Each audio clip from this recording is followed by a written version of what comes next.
Hello കൂട്ടുകാരെ, നമുക്കിന്നൊരു ഞണ്ട് റോസ്റ്റ് എടുക്കാം. എല്ലാവരും എടുക്കുന്നതാണ്. ഞാൻ വെച്ച് ഇന്ന് ഞണ്ട് റോസ്റ്റ് ആക്കുമെന്ന് വെച്ചാൽ. അപ്പോൾ ഞാൻ സ്റ്റവ് കത്തിച്ച് തവ വെച്ചിട്ടുണ്ട്. എണ്ണ ഒഴിക്കുവാണ് കേട്ടോ. എണ്ണ ചൂടായിട്ടുണ്ട്. കടുകിടുവാണ്. അതുപോലെ തന്നെ പച്ചമുളക്.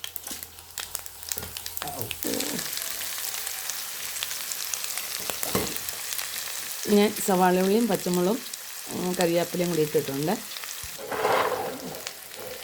ഇതിനകത്ത് സവാള ഉള്ളി, പച്ചമുളക്, കറിവേപ്പില ഇട്ടിട്ടുണ്ട്.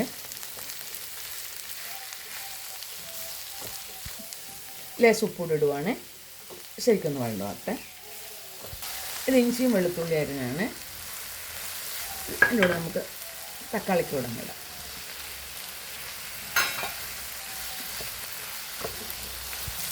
നമ്മുടെ സവാളയും തക്കാളിക്കൊക്കെ ഒക്കെ വഴങ്ങിയിട്ടുണ്ട്. ലേശം മല്ലിപ്പൊടി,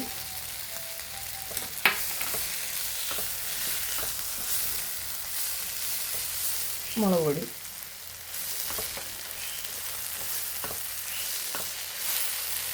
മഞ്ഞൾപ്പൊടി,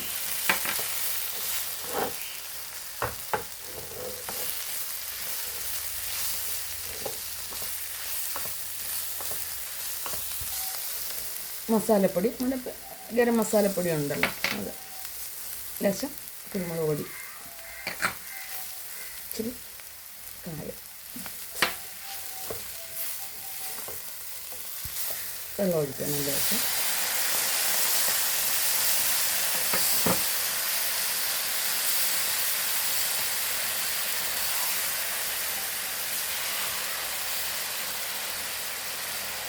നമ്മുടെ ഞണ്ടാണ്, എല്ലാം വൃത്തിയാക്കി വെച്ചേക്കോ കേട്ടോ. ഇപ്പം നല്ല മാംസമുണ്ട് ഞണ്ടിന്.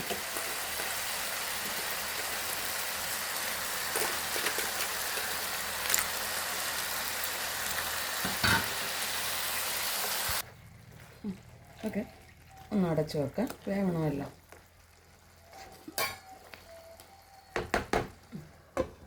വേവട്ടെ.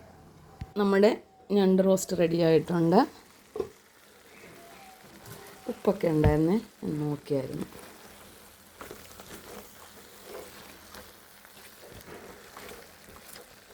സൂപ്പറായത് കേട്ടോ.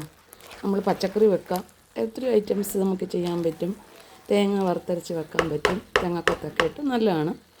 അപ്പം ഈ ഞണ്ട് റോസ്റ്റ് ഇഷ്ടപ്പെട്ടാലേ ലൈക്ക് ചെയ്യാനും ഫോളോ ചെയ്യാനും ഷെയർ ചെയ്യാനും മറക്കല്ലേ.